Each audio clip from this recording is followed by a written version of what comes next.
first. Thank you. Is this the table? This is the one. How did the table everyone's been talking gave it about. away? They warned you about it. It's all the cameras. Be careful with the table. It does have a light. It's quite a light. That's called a face saver. Yeah, it's the beauty light. And We have those every once in a while. It's deployed on a camera on Supernatural, and we call it the face saver. And when they put that on around the lens, we know that we look particularly awful that day. It's like, wow, you look awful. Here, let's stick that on there. This is because everybody looks like they have jaundice in this room. Yeah, it's great. true. Good to know. Any questions? Yes. I'll go. Go ahead. Go first. So we've been talking about the fact that these characters, within not just this genre but around, they show a side of masculinity that's emotional and not normally seen. Like it's a rarity in television and film where you see these manly men, right? But they have hearts and souls. And sometimes. So can you talk about showcasing that and being a part of that, especially with cast? It's an interesting show, especially at this moment. By the way, I don't think this show would have gotten on the air today, because at this moment, at having like a show with only men as series regulars is anathema to our thinking about how representation should be conducted in television, and it's rightly so. But it is an interesting opportunity for us to explore masculinity from a different perspective than it is looked at in television. And I think it's a really fascinating laboratory to be able to play around with. It might not happen again. I mean, I really don't know when there's going to be a major television show that is with all these manly men. Manly men. You know what's amazing is that I did the same thing to Jensen when I walked by him. With like, just we're synced up. We get it. As you said. So anyway. But I think this show discovered that about itself early on. I probably am speaking out of school, but I don't care, because what are they going to do? Fire me? Not now. It's all out today. There was a mandate from the network in season 3 to add 2 female series regulars to the show. And those characters, while they were portrayed by excellent actresses who have gone on to great careers, the characters didn't feel like they fit. It was like, well, this isn't actually what the show is really about. It's about brotherhood in both the literal and broader sense of the term. And that's why my character worked, and that's why even Mark Shepard's character worked, and why Alex's character worked. There are these characters that come in that are also a part of this fraternity, and we get to explore brotherhood without it being about I don't know. Typically, I think in a show like that, you would expect to have like a lot of romantic foil female characters, or something that like it's about those relationships between men and women, and this is really primarily. And I think the show was trying to find its footing in the beginning, trying to figure out like how do we integrate that aspect, because that's a part of a television show that we need to have, because that's what always happens. And in the end, I think we ended up just doing a show that's really about fraternity, about brotherhood, and that's kind of interesting. And I think that, I don't know. I mean, I have opinions about it.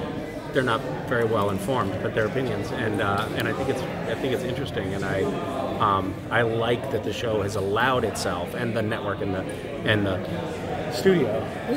Speaking of, studio, hello studio, have allowed the show to kind of break the mold and just do that instead of trying to conform to how television normally deals with gender exploration. So yeah. Part of why Anyway, it's on 15 seasons, I think. yeah, I think mean you're that's totally part of right. it. There's a million factors that go into the longevity of Supernatural, but the fact that we were exploring those themes that aren't explored elsewhere, Yeah. probably helped.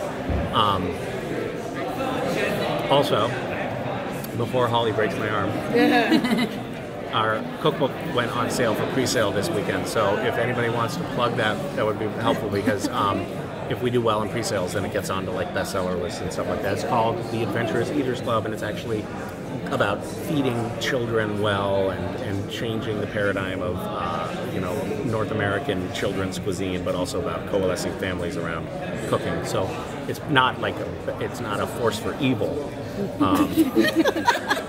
And thank you. More Gish going on? Yeah, are you going to keep doing that? I don't know. I have a feeling that we'll probably do one more year of Gish, but I feel like I'm also at a point in my life where I kind of want to start doing some new things and. He just sat back down. He's gone rogue. You can't stop him. Do you have another table for me? I just sat down. Okay, yeah. So I'm at your disposal. We were on schedule. Yeah. Be my 4th year. All right. I know. And you're a wily I'm veteran. a glutton for punishment Yeah. is what I am. Yes. Sorry for all your pain. Thank you. Thank you. There's been Of some. all the weird things you've made people do, what is your favorite? What is the absolute weirdest thing, or the one that brought you the most unexpected joy? Well, there have been a lot that have been really gratifying because I've had the opportunity to humiliate people. But the one that always stands out in my mind was it was in. Gosh, now I'm I don't even remember. I did a scavenger hunt that was before Gish. It was like the prequel.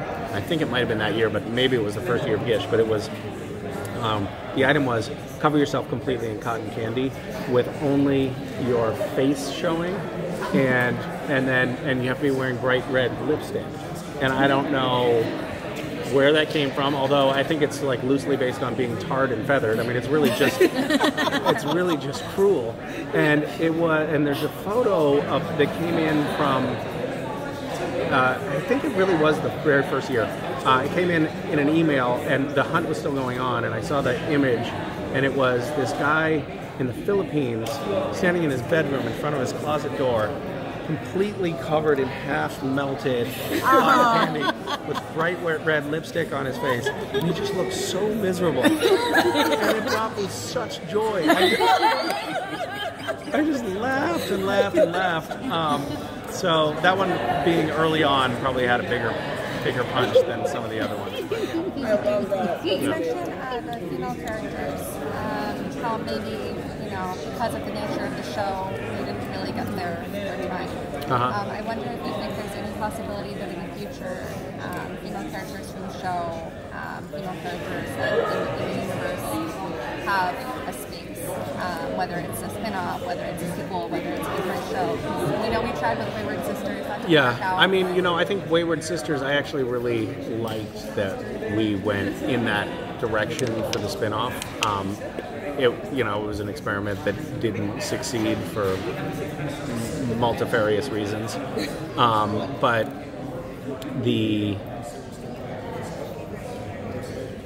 I think it's interesting to look at the female characters that have had longevity on the show, and I think that there are a lot of really strong representations there that are great and that we can be proud of. But it just hasn't been a show about women, and that's such a tricky thing because you don't want to be, especially in Hollywood, you don't want to be marginalizing female characters. It's a terrible thing to be doing for a million reasons. And yet we're in this weird situation where we're talking about brotherhood, and it doesn't make a ton of space, for women.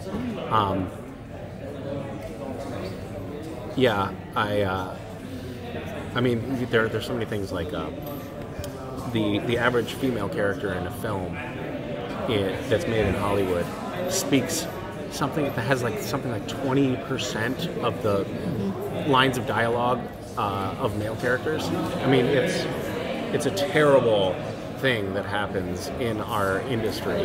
Never passes the Bechdel test. Right. Yeah. The Bechdel test. Yeah. We are. We have miles to go as a culture in that department, and so it's something I think about with respect to the show because I don't want to be a part of something that's perpetuating a problem, and yet I also feel like we have this weird loophole that's sticky and we still have to be careful about, but that the show is about brothers.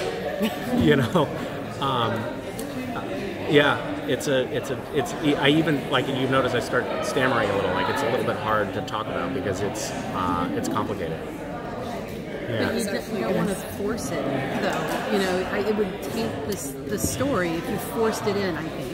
Like, if it makes sense. Sure. I mean, yeah. And who knows? I mean, there could have been a way to have female characters on Supernatural have a much bigger role and still have it be about fraternity. And I think in the last few seasons, that has started to happen a little bit organically. Ruth has been big on the show. We had the resurrection of Mom, and she stuck around for way longer than we thought she would. Yeah. I think at the Now she's really digging you. Okay. Thank you. Thank you. Bye.